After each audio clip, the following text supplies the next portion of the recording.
You say something honest and immediately feel like it wasn't really you. You laugh, but it feels slightly rehearsed. You express an opinion and then question if you even believe it. It's not that you're lying, it's that something feels off, like you're watching yourself from the outside. So the question becomes, if you're not being fake, why does it feel like you are? It shows up in small moments.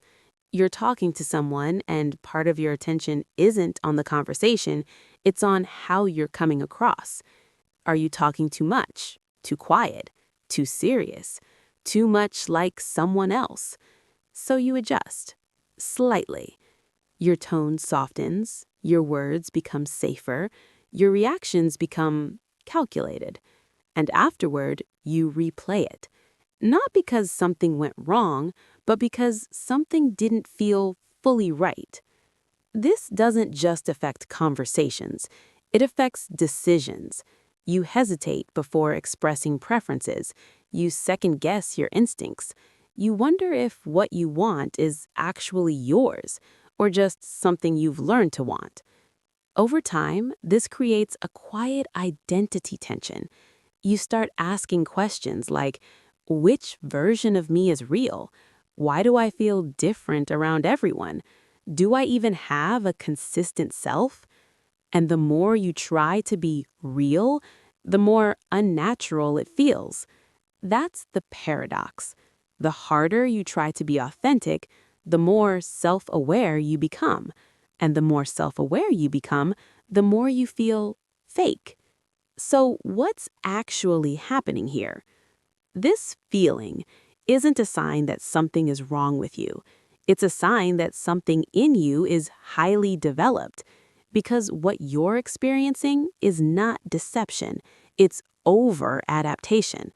At some point, your brain learned that how you are affects how safe you feel, so it started paying closer attention, not just to others, but to yourself, your reactions, your tone, your expressions. And over time, this created a habit. You don't just experience yourself, you monitor yourself. This is not a flaw, it's a survival pattern. But like many survival patterns, it doesn't turn off when it's no longer needed. And that's where the disconnect begins.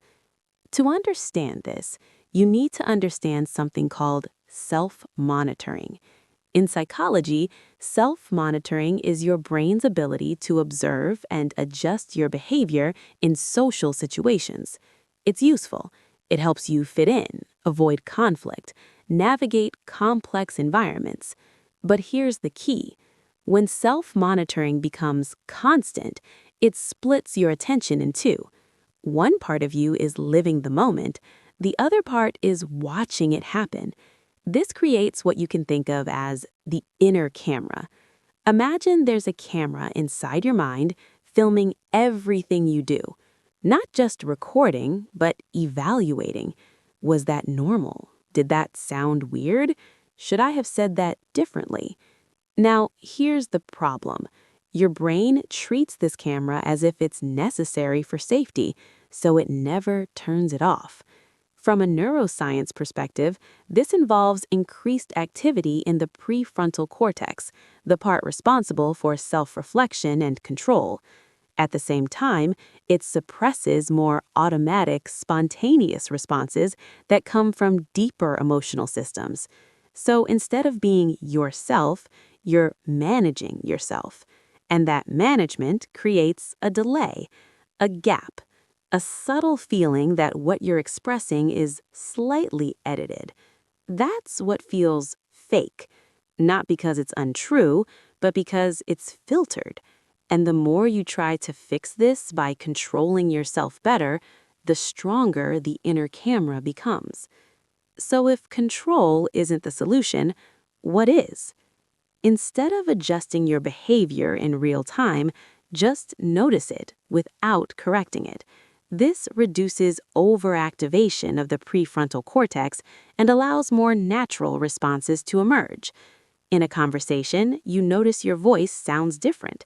Instead of fixing it, you let it be. and continue speaking. Give yourself permission to evaluate interactions later, not during. It separates experience from analysis, allowing your brain to stay present instead of splitting attention. After a meeting, you reflect on how it went, but during it, you stay engaged without monitoring every word. Catch small automatic changes you make, like altering tone or wording, and resist unnecessary ones. Each micro adjustment reinforces the belief that your natural response isn't acceptable. You're about to soften your opinion to make it more likable, but you choose to say it simply and directly. Pay attention to your body instead of your thoughts. Your body operates more honestly than your inner narrative. It helps bypass overthinking loops. During a conversation, you focus on your breathing or posture instead of your words.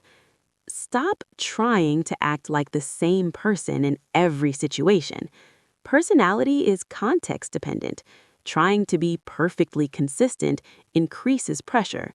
You're quieter in one group and more expressive in another, and you allow both to exist without labeling one as fake.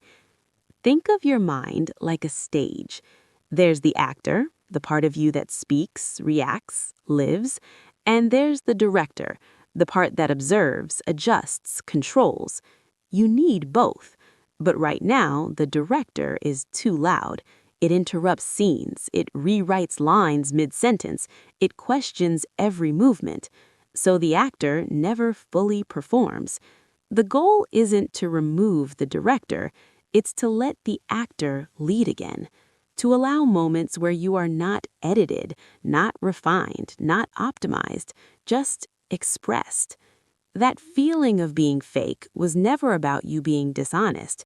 It was about you being watched, constantly, by your own mind. And maybe for a long time, that watching helped you. It kept you safe, it kept you accepted. But now it's just keeping you distant from yourself. So the next time you feel that slight disconnect, don't try to fix it. Just notice it and continue anyway. Because the version of you that feels the least perfect is usually the one that's the most real.